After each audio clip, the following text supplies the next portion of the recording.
अनाथ बच्चों की नवरात्रि। ये कहानी चीकू और पिंकी नाम के भाई बहन की है, जो मधुबन नामक एक गांव में अपने माता पिता सोहन और गायत्री के साथ रहते थे। वो चारों अपनी इस छोटी सी दुनिया में बहुत खुश थे, लेकिन भगवान को शायद कुछ और ही मंजूर था। बरसात के मौसम में लगातार बारिश होने से उनके गांव में भयंकर बाढ़ आ गई, जिससे पूरा गांव पानी में डूब गया, जिसमें बहुत से घर और लोग पानी में बह गए। इस बाढ़ में चीकू और उसकी बहन पिंकी तो बच गए, लेकिन उनके माँ बाप हमेशा के लिए उनसे छीन गए। उस बाढ़ में और भी न जाने कितने लोगों को अपनी जान से हाथ धोना पड़ा था। पिंकी और चीकू उस बाढ़ के पानी में बहकर किसी दूसरी जगह पहुंच गए थे, जहां वो किसी को नहीं जानते थे। अब वो भीख मांगकर अपना पेट भर रहे थे। उनके पास रहने के लिए कोई घर भी नहीं था।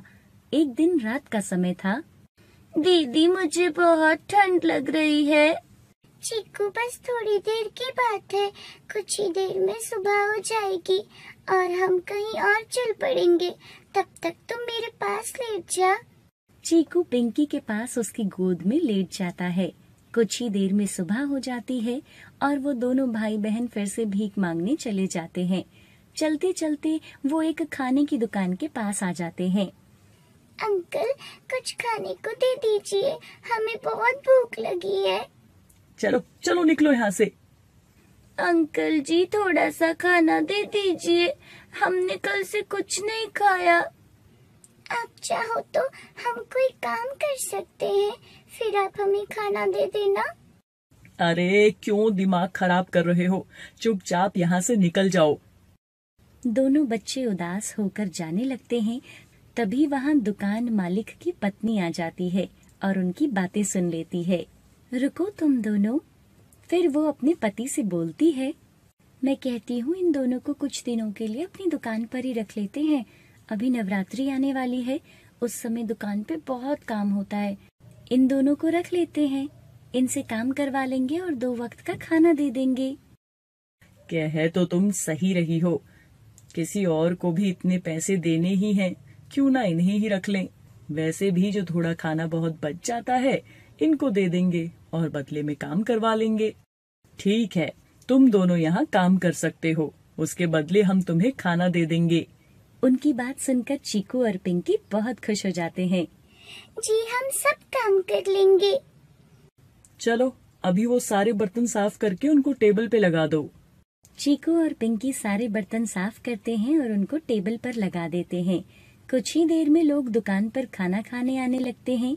चीकू और पिंकी लोगों को टेबल पर खाना देते हैं और ऐसे ही पूरा दिन वो दोनों बहुत काम करते हैं।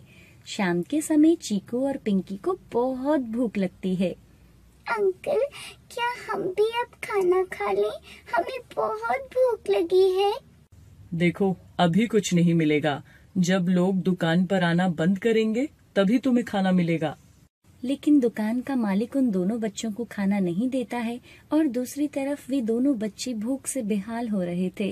दीदी, इससे अच्छा तो हम कहीं और भीख मांगकर खाना खा लेते। ये अंकल तो बहुत बुरे हैं, सुबह से काम करवा रहे हैं लेकिन कुछ भी खाने को नहीं दिया। चीकू, बस थोड़ी देर में अंधेरा हो जाएगा, फिर लोग भी आना बंद हो जाएंगे, फिर ये अंकल हमें भी खाना दे देंगे। रात हो जाती है। दुकान का मालिक सारा काम बच्चों से करवा लेता है और फिर जो कुछ खाना बचता है उन बच्चों को दे देता है। ये लो, बस यही खाना बचा है, इसे खा लो। तुम दोनों जल्दी खाना खाओ और हमारे साथ चलो। चीकू और पिंकी जल्दी से खाना खाते हैं। फिर दुकान का मालिक और पत्नी उन्हें अपने घर ले जाते हैं और एक सामान से भरे हुए स्टोर रूम में उन्हें सोने को बोलते हैं। चीकू और पिंकी उस कमरे में नीचे सो जाते हैं, क्योंकि वहाँ पर बिस्तर नहीं था। अगले दिन दुकान का मालिक और उसकी पत्नी चीकू और पिंकी को सुबह जल्दी उठा देते हैं। देखो, अब तक सो रहे हैं ये नवाबजादे। चलो चलो जल्दी उठो, घर का सारा काम करना है।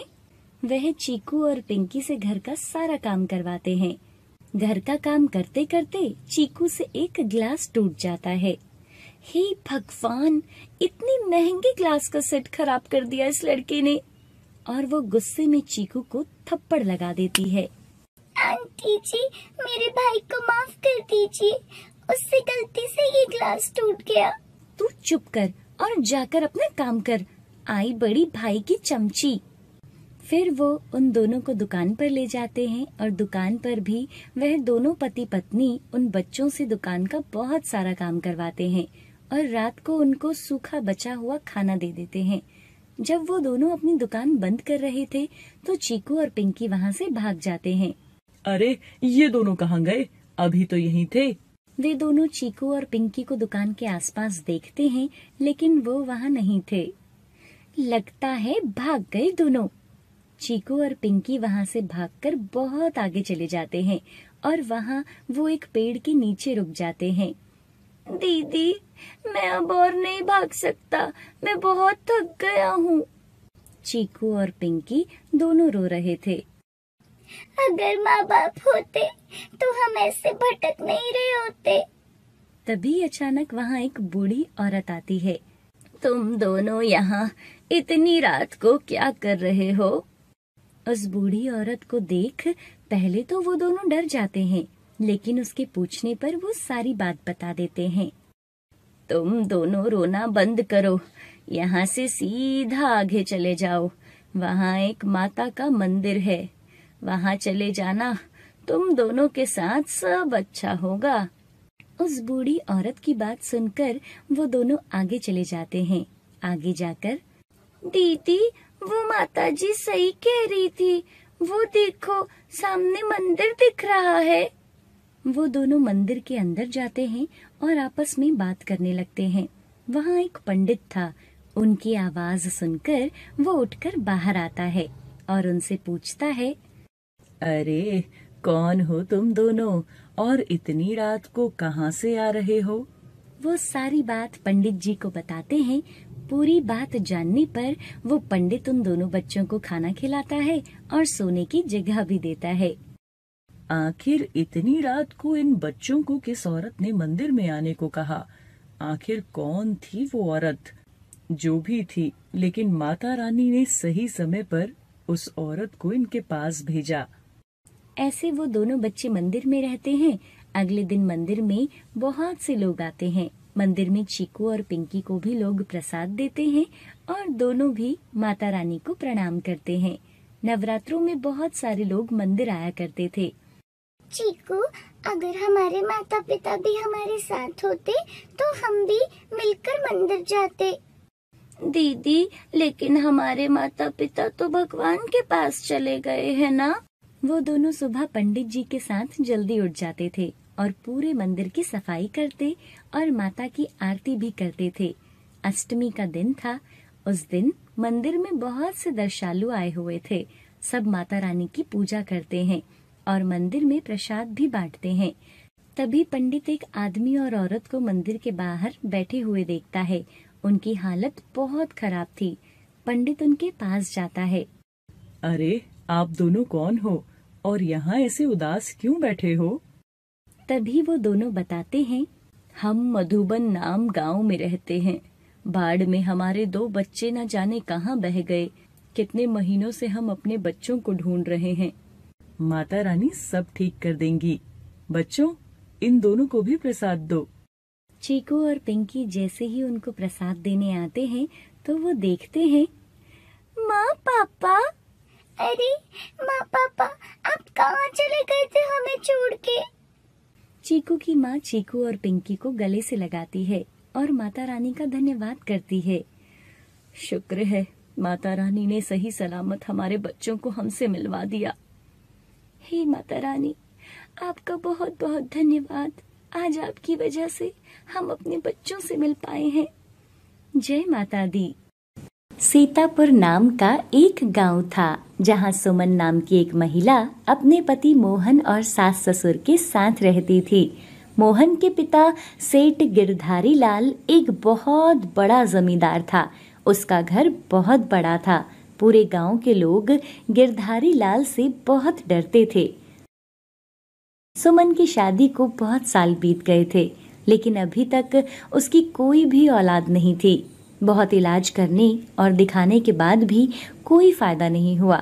एक दिन सुमन की सास मोहन से कहती है, अरे मोहन बेटा, मैं तो कहती हूँ तू दूसरी शादी कर ले, इस बांझ के तो बच्चा होने से रहा। तभी सुमन कमरे में चाय लेकर आ जाती है। सुमन, मैं तुम्हारी वजह से कहीं मुंह दिखाने के लायक नहीं रहा। मेरे सभी दोस्तों के बच्चे हैं।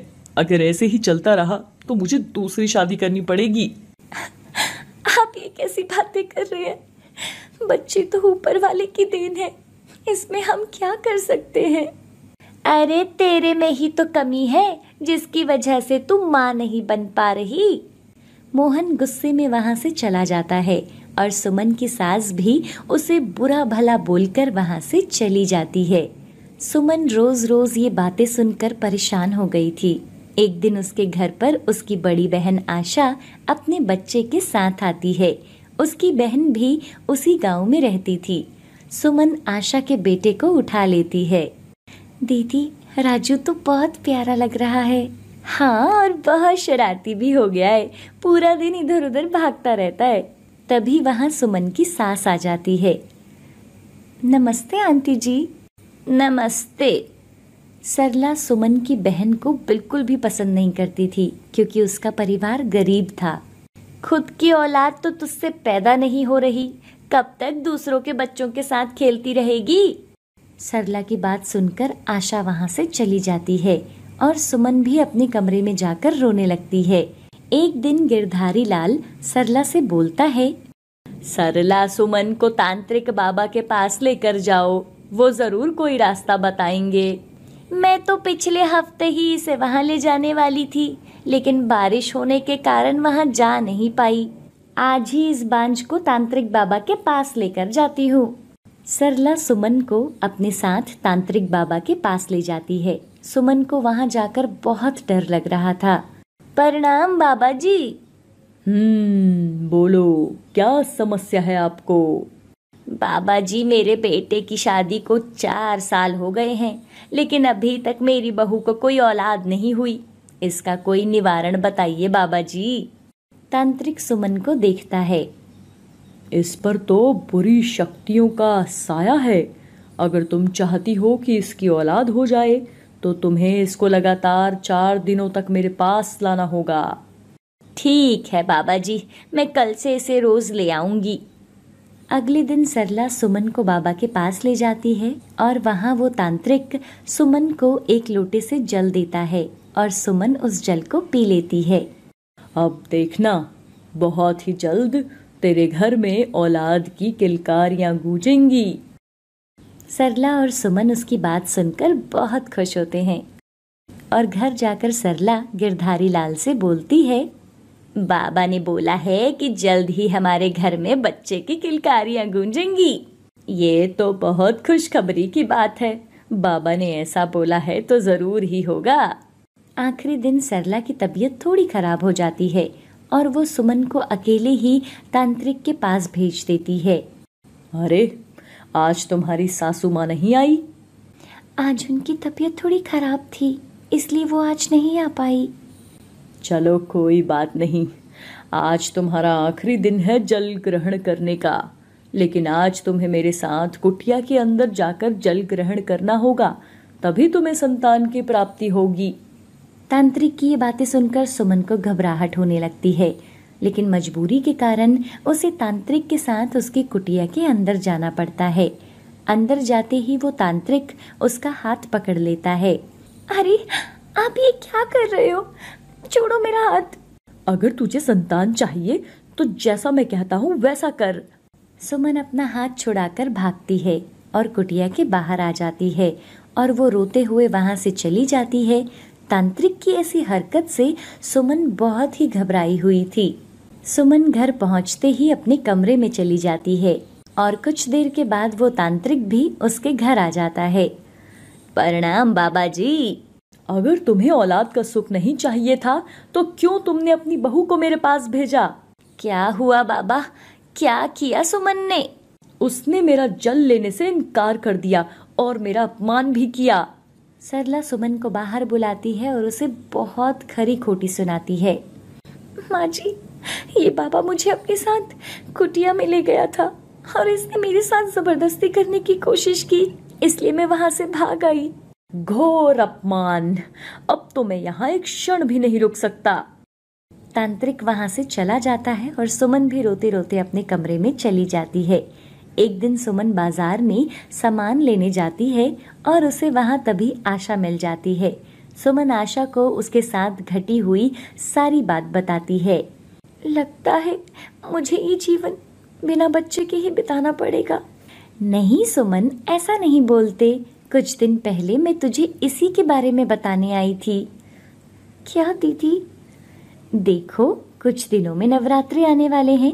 इस नवरात्रि तू घर में माता की अखंड ज्योत जलाना और अपने सच्चे मन से माता की पूजा करना, और अष्टमी वाले दिन माता रानी को हलवा पूरी का भोग लगाकर कंचके बिठाना। देखना, माता रानी तुझ पर जरूर कृपा करेगी। लेकिन दीदी, मेरे घर वाले मुझे पूजा नहीं करने देंगे। तू चिंता मत कर, तू रोज मेरे घर आ जाना। हम दोनों एक साथ माता रानी की पूजा करेंगे। ठीक है दीदी, मैं आपके पास जरूर आऊंगी। कुछ दिन बाद नवरात्रि आते हैं और सुमन आशा के घर जाकर माता रानी की पूजा करती है। जय माता रानी की। माँ, मुझ दुखियारी पर अपनी कृपा कर दो। मेरी झोली में भी औलाद का सुख भर दो माँ। अब सुमन रोज सुबह आशा के घर जाती और माता रानी की पूजा करती। एक दिन गिरधारी लाल सुमन को घर से जाते हुए देख लेता है और वो सरला से बोलता है, मैं कुछ दिनों से देख रहा हूँ, बहू रोज सुबह घर के बाहर जाती है। ये आजकल की बहुएं हैं, कुछ न कुछ सामान लाने के बहाने बाहर जाती रहती हैं। सरला, इस पर नजर रखो, ये हमारी घर की इज्जत है। देखो ये कहाँ जाती है और कहाँ से आती है। अगले दिन सरला तांत्रिक बाबा के पास जाती है और उसे सारी बात बताती है। ये इश्क का चक्कर है। क्या बाबा? तेरी बहू घर के बाहर अपने प्रेमी से मिलने जाती है। अगर जल्द ही उसे काबू नहीं किया गया तो वो उसके साथ भाग जाएगी। नहीं बाबा, कृपया आप मेरे साथ चलिए और उस पर से ये प्रेम जाल मिटाइए। मैं कल तेरे घर पर आऊंगा, तुम बस उसे घर से बाहर मत जाने देना। आज अष्टमी का दिन था और सुमन तैयार होकर घर से निकलने ही वाली थी कि तभी उसके पास मोहन आ जाता है। यूं तैयार होकर कहाँ जा रही हो? मैं आशा दीदी के घर जा रही हूँ। उन भिखारियों के घर जाकर तुम हमारा नाम बदनाम कर रही हो। चलो, तुम यहीं अपने कमरे में रहो। और मोहन उसे कमरे में बंद करके चला जाता है। सुमन अंदर से जाने के लिए चिल्लाती रहती है। जाने दो मुझे, आज मेरा जाना बहुत जरूरी है। कुछ देर के बाद एक छोटी सी लड़की दरवाजा खोल देती है। आंटी, आपको आशा आंटी ने बुलाया है। सुमन उस लड़की के साथ आशा के घर जाती है। आप अंदर आ जाइए, मैं कंचुको को बुलाकर लाती हूँ। सुमन जब अंदर आती है तो वो देखती है कि अंदर तो पहले से ही कंचके बैठी हुई थी। सुमन, तुम बिल्कुल ठीक समय पर आ गई हो, मैं तुम्हारा ही इंतजार कर रही थी।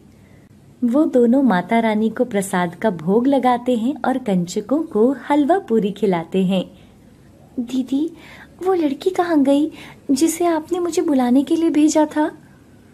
मैंने तो किसी को नहीं भेजा था। सुमन उसे बताती है कि उसे एक लड़की दरवाजा खोलकर लेकर आई थी। अरे, लगता है खुद माँ दुर्गा एक छोटी लड़की के रूप में तुझे वहां से छुड़ा कर लाई है। जय दुर्गा माता की। तभी वहां गिरधारी लाल अपने परिवार और तांत्रिक के साथ आ जाता है। सुमन, मैंने तुम्हें मना किया था ना कि इन गरीबों के घर मत आना। आशा, तुझे क्या लगा यूं पूजा पाठ करवाने से इसकी गोद भर जाएगी? हाँ सेठ जी, अगर माता रानी ने चाहा तो जरूर भर जाएगी। अरे, इतने अस्पतालों में जाने से जब कुछ नहीं हुआ तो अब क्या हो जाएगा? इसने तो हमारी नाक कटा दी है। तभी अचानक सुमन बेहोश हो जाती है। सुमन, क्या हुआ तुम्हें? पता नहीं इतने दिनों से यहाँ क्या क्या खा रही थी तुम। मोहन डॉक्टर को बुलाता है और डॉक्टर सुमन को चेक करता है। मुबारक हो मोहन जी, आप बाप बनने वाले हैं। डॉक्टर की बात सुनकर सभी हैरान हो जाते हैं और तांत्रिक वहां से चुपचाप चला जाता है। सुमन, मुझे माफ कर दो, मैंने तुम पर कभी भरोसा नहीं किया। और घमंड में मैं सभी का अपमान करता रहा। गिरधारी लाल, सरला और मोहन माता रानी का ये चमत्कार देखकर हैरान हो जाते हैं और उन्हें अपनी गलतियों का एहसास हो गया था। वो सभी आशा और उसके परिवार से माफी मांगते हैं और सुमन को अपने साथ घर ले जाते हैं। कुछ समय के बाद सुमन एक प्यारी सी लड़की को जन्म देती है और उसका नाम दुर्गा रखती है। माता रानी की कृपा से अब सभी मिलजुल कर प्रेम से वहाँ रहा करते थे। ए तन्वी, चल उठ, कितनी देर से सो रही है? चल उठकर पूरे घर में झाड़ू मार। जी चाची जी, मैं अभी करती हूँ। तन्वी जल्दी से उठती है और घर की सफाई करने लग जाती है। तन्वी अपने चाचा चाची के साथ किशनपुरा गांव में रहती थी। कुछ समय पहले ही उसके माता पिता की मृत्यु हो गई थी। तब से वह अपने चाचा अशोक और चाची सीमा के साथ रहती थी। सीमा की भी अपनी एक बेटी थी जिसका नाम पूजा था। पूजा तन्वी से कुछ ही महीने छोटी थी। तन्वी दिखने में बहुत सुंदर और समझदार थी, लेकिन सीमा का बर्ताव तन्वी के साथ बिल्कुल भी अच्छा नहीं था। वो पूरा दिन तन्वी को काम में लगा कर रखती थी और कोई भी गलती होने पर उसे खूब डांटती थी। एक दिन अशोक और सीमा आपस में बात कर रहे थे। जी, कुछ दिनों में नवरात्रि आने वाले हैं, मुझे बाजार से कुछ सामान लाना है। ठीक है, कल चलते हैं और तन्वी के लिए भी कोई अच्छी सी ड्रेस ले लेना। वो पूरा दिन वही फटे पुराने कपड़ों में घूमती रहती है। जी, वो पूजा की कुछ ड्रेस है ना जो अभी भी बिल्कुल नहीं है, मैं वो तन्वी को दे दूंगी। तन्वी, हम मार्केट जा रहे हैं, तू घर का ध्यान रखना और पूजा का भी, और उसे कोई चीज चाहिए हो तो उसे दे देना। जी चाची जी, आप चाहिए, मैं सब संभाल लूंगी। पीछे से तन्वी घर का सारा काम करती है। शाम को जब सीमा और अशोक आते हैं तो उसके हाथ में कुछ खिलौने और कपड़े थे। खिलौने और कपड़े देखकर तन्वी खुश हो जाती है और भागकर उनके पास आती है। तन्वी, चल हमारे लिए पानी लेकर आ, बहुत थक गए हैं हम। तन्वी पानी लेने जाती है। पूजा, जल्दी बाहर आकर देख, हम तेरे लिए क्या लाए हैं। अरे वाह पापा, मेरे लिए इतने सारे खिलौने। हाँ, और नए कपड़े भी लाए हैं। नवरात्रि में मेरी बेटी नए कपड़े पहनेगी। तभी तन्वी वहाँ पानी लेकर आ जाती है। वो देखती है कि सारे खिलौने और नए कपड़े पूजा के लिए थे, उसके लिए कुछ भी नहीं लाए थे। ये देखकर तन्वी का दिल बैठा जा रहा था और वो वहाँ से जाने लगती है।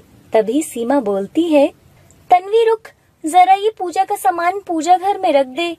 तन्वी को एक पल के लिए ऐसा लगा कि शायद उसकी चाची सीमा उसके लिए कुछ लाई है, लेकिन वो सिर्फ उसे काम के लिए बुला रही थी। तन्वी बिना कुछ कहे सामान उठाती है और पूजा घर में रख देती है और अपने कमरे में चली जाती है। तन्वी आज बहुत खुद को अकेला महसूस कर रही थी और वो रोने लगती है। माँ, देखा, चाची पूजा के लिए इतने सारे खिलौने और नए कपड़े लाई है, लेकिन मेरे लिए कुछ भी नहीं लाई। मुझे भी तो नवरात्रि में नए कपड़े पहनने थे। और वो अपनी माँ को याद करती है और रोते रोते सो जाती है। अगले दिन, तन्वी, चल पूजा रूम की अच्छे से सफाई कर दे और काम ध्यान से करना, कोई भी सामान टूटना नहीं चाहिए। फिर तन्वी पूजा के रूम की सफाई करने लगती है। तभी वहाँ पूजा आ जाती है और मंदिर में रखे सामान को छेड़ने लगती है। पूजा, तुम यहाँ क्या ढूंढ रही हो? देखो, कोई सामान गिरा मत देना। तू चुपचाप अपना झाड़ू लगा, वरना मैं माँ से तेरी शिकायत लगा दूंगी। तन्वी चुपचाप अपना काम करने लगती है। तभी पूजा मंदिर में माता रानी की फोटो गिरा देती है और फोटो में लगा कांच टूट जाता है और पूजा वहाँ से चुपचाप चली जाती है। तन्वी की नजर फोटो पर पड़ती है, लेकिन जब वो फोटो उठाती है उस फोटो का कांच टूटा हुआ मिलता है। अब क्या करूं? चाची जी मुझे जान से मार डालेगी। पूजा अपनी माँ को बुलाने उनके कमरे में चली जाती है। माँ, वो तन्वी ने मंदिर में एक फोटो तोड़ दी है। हे भगवान, ये लड़की तो बस हमारा नुकसान ही करती रहती है। अभी बताती हूँ इसको। सीमा जैसे ही अंदर आती है, सीमा को आते देखकर तन्वी बहुत डर जाती है। देखो माँ, तन्वी ने वो फोटो तोड़ दी है। अरे नहीं चाची जी, मैंने कुछ नहीं तोड़ा। थोड़ी देर पहले पूजा यहाँ आई थी। तेरी इतनी हिम्मत, एक तो फोटो तोड़ दी और इसका इल्जाम तू मेरी बेटी पर लगा रही है। तू रुक, अब भी मैं तुझे सबक सिखाती हूँ। सीमा जैसे ही फ्रेम को उठाकर देखती है तो वो फोटो का फ्रेम बिल्कुल ठीक था। अरे ये फोटो फ्रेम तो बिल्कुल ठीक है। ये पूजा भी ना आज बिना बात के पिटवा देती इसको मेरे हाथों। तन्वी भी जब फोटो फ्रेम को देखती है तो वो फोटो फ्रेम बिल्कुल ठीक था। अरे ये कैसे हो गया? ये फ्रेम तो टूट गया था और अभी खुद जुड़ भी गया। अगले दिन नवरात्रि भी आ जाती है और घर के सब सदस्य नए कपड़े पहनते हैं, लेकिन तन्वी के पास कोई भी नए कपड़े नहीं थे। अशोक सीमा से कहता है, पूजा और तन्वी को मंदिर ले जाने के लिए तैयार कर लो। अरे तन्वी को यहीं रहने दो, आज सुबह से उसकी थोड़ी तबीयत खराब है। अच्छा, तो क्या तुम उसके लिए दवाई लेकर आई हो? हाँ, और डॉक्टर ने उसे आज आराम करने के लिए बोला है। चलो ठीक है, तुम पूजा को ले आओ। सीमा तन्वी के पास जाती है। तन्वी, हम सभी मंदिर जा रहे हैं, तुम पीछे से घर का ख्याल रखना। चाची जी, मुझे भी मंदिर घूमने चलना है, आप मुझे भी अपने साथ ले चलो। अगर तू भी हमारे साथ जाएगी तो घर पर कौन रहेगा? सीमा की बातें सुनकर तन्वी बहुत उदास हो जाती है। अशोक, सीमा और पूजा घूमने के लिए चले जाते हैं। तन्वी मंदिर में माता रानी की फोटो के सामने बैठकर रोने लगती है। तभी उसे बाहर से एक बूढ़ी औरत की आवाज सुनाई देती है। घर में कोई है क्या?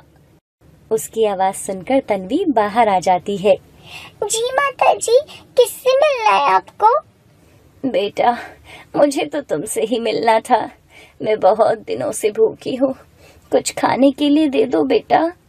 आप अंदर आइए, मैं आपके लिए खाना लगाती हूँ। और वो तन्वी के साथ उसके घर के अंदर चली जाती है। तन्वी उन्हें हलवा पूरी खिलाती है। जीती रहो बेटा, बहुत समय के बाद मैंने पेट भर खाना खाया है। लेकिन तुम्हारे माता पिता कहाँ हैं? कोई और यहाँ दिखाई नहीं दे रहा। माई, मेरे माता पिता बचपन में ही मुझे अकेला छोड़कर इस दुनिया से चले गए थे।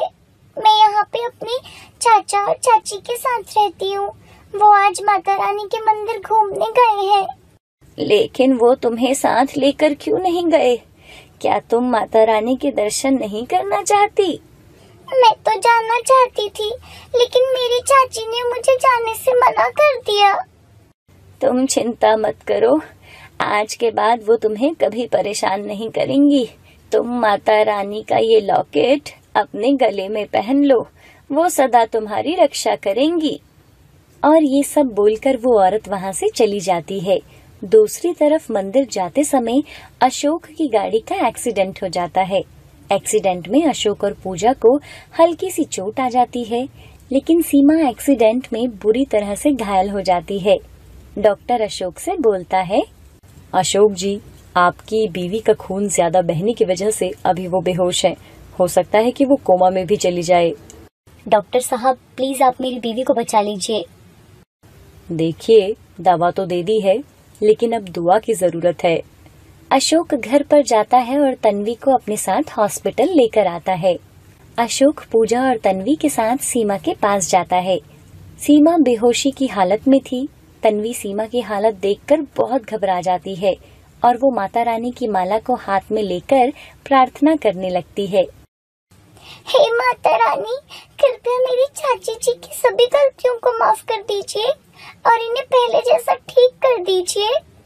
कुछ ही देर में सीमा को होश आ जाता है और होश में आते ही सामने तन्वी को देखकर उसे भी अपनी गलतियों का एहसास हो जाता है। कुछ ही दिनों में सीमा बिल्कुल ठीक हो जाती है और उसे अस्पताल से छुट्टी मिल जाती है। घर पहुंचकर सभी मिलकर माता रानी की पूजा करते हैं। अब सीमा तन्वी को अपनी बेटी के जैसे ही प्यार करती थी और उसे कभी भी माँ की कमी महसूस होने नहीं दी।